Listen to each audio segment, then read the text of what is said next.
The sun, a Bushman legend. Outa, having disposed of his nightly tot, held his crooked hands towards the cheerful blaze and turned his engaging smile alternately on it and his little masters. ACH. What it is to keep a bit of the sun even when the sun is gone. Long ago Outa's people, the Bushmen, did not know about fire. No, my bashes, when the big fire, that makes the world warm and bright, walked across the sky, they were happy. They hunted, and danced, and feasted. They shot the fine big bucks with their little poison arrows, and they tore pieces off and ate the flesh with the red blood dripping from it. They had no fire to make it dry up. And the roots and inches that they dug out with their sharp stones, those, too, they ate just as they were. They did not cook, for they did not know how to make fire. But when the white men came, then they learned. Bashes, see, Outa's head is big, bigger than the bass's head, but that does not help. It's the inside that matters, and the white man's head inside here. Outa tapped his wrinkled forehead, Ella. But it can hold a lot. In the olden days, when Outa's people were cold, they crept into caves and covered themselves with skins, for they had no fire to sit by. Yes, they were sorry when the old man in the sky put down his arms and lay down to sleep. What old man? Asked Paitai. Do you mean the sun? Aya. Don't bashes then know that the sun was once a man? It was long, long ago, before Outa's people lived in the world, perhaps in the days of the early race that were before even the flat Bushmen, who were the first people we really know anything about. In those days at a certain place lived a man, from whose armpits brightness streamed. When he lifted one arm, the place on that side of him was light. When he lifted the other arm, the place on that side of him was light, but when he lifted both arms, the light shone all around about him. But it only shone around the place where he lived, it did not reach to other places. Sometimes the people asked him to stand on a stone, so that his light could go farther, and sometimes he climbed on a kopje and lifted up his arms, ACH. Then the light streamed out far, far, and lighted up the veld for miles and miles. For the higher he went, the farther the light shone. Then the people said, we see now, the higher he goes the farther his light shines. If only we could put him very high, his light would go out over the whole world. So they tried to make a plan, and at last a wise old woman called the young people together and said, you must go to this man from whose armpits the light streams. When he is asleep, you must go, and the strongest of you must take him under the armpits, and lift him up, and swing him to and fro, so, and throw him as high as you can into the sky, so that he may be above the kopjes, lifting his arms to let the light stream down to warm the earth and make green things to grow in summer. So the young men went to the place where the man lay sleeping. Quietly they went, my bashes, creeping along in the red sand so as not to wake him. He was in a deep sleep, and before he could wake, the strong young men took him under the armpits and swung him to and fro, as the wise old woman had told them. Then, as they swung him, they threw him into the air, high, high, and there he stuck.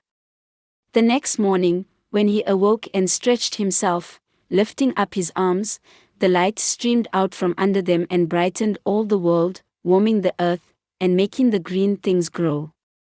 And so it went on day after day. When he put up his arms, it was bright, it was day. When he put down one arm, it was cloudy, the weather was not clear. And when he put down both arms and turned over to go to sleep, there was no light at all, it was dark, it was night. But when he awoke and lifted his arms, the day came again and the world was warm and bright. Sometimes he is far away from the earth. Then it is cold, it is winter.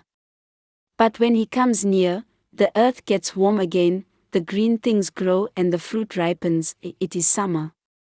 And so it goes on to this day, my bashes, the day and night, summer and winter, and all because the old man with the bright armpits was thrown into the sky.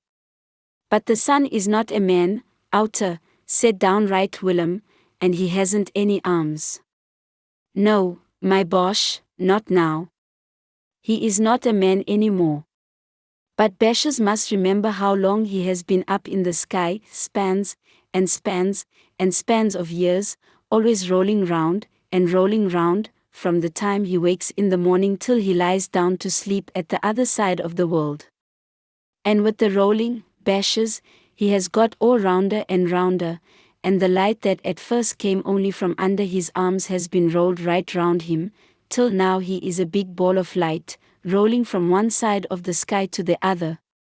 Cousin Minnie, who had been listening in a desultory way to the fireside chatter, as she wrote at the side table, started and leaned toward the little group. But a single glance was enough to show that so interested were the children in the personal aspect of the tale that there was no fear of confusion arising in their minds from Outa's decided subversion of an elementary fact which she had been at some pains to get them to understand and accept. "And his arms, Outa?" inquired little Jan, in his earnest way, "do they never come out now?" Outa beamed upon him proudly. "ACH. That is my little master. Always to ask a big thing. Yes, bosh, sometimes they come out.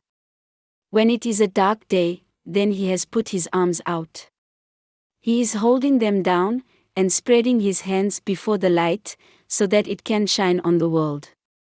And sometimes, just before he gets up in the morning, and before he goes to sleep at night, haven't Beshes seen long bright stripes coming from the round ball of light?" "Yes, yes," assented his little listeners, eagerly. "Those are the long fingers of the sun. His arms are rolled up inside the fiery ball, but he sticks his long fingers out and they make bright roads into the sky, spreading out all round him. The old man is peeping at the earth through his fingers. Beshes must count them next time he sticks them out, and see if they are all there, the 8 long ones, those are the fingers, and 2 short ones for the thumbs." Outa's knowledge of arithmetic was limited to the number of his crooked digits, and the smile with which he announced the extent of his mathematical attainments was a ludicrous cross between proud triumph and modest reluctance. When he lies down, he pulls them in. Then all the world grows dark and the people go to sleep. "But, Outa, it isn't always dark at night," Paitai reminded him. "There are the stars and the moon, you know." "ACH, yes. The little stars and the lady moon. Outa will tell the Beshes about them another night, but now he must go quick and let Liz rub his back with Buchu. When friend old age comes, the back bends and the bones get stiff, and the rheumatism, for why? But it can pinch. Therefore, my Beshes, Outa cooks bosses from the veld to rub on, Buchu and Kukumakranka and Korubosses. They are all good, but Buchu is the best. Yes, Buchu for the outside, and the Basses firewater for the inside." He looked longingly at the cupboard, but wood and glass are unresponsive until acted on by human agency, so, possessing no open sesame for that unyielding lock, Outa contented himself by smacking his lips as he toddled away.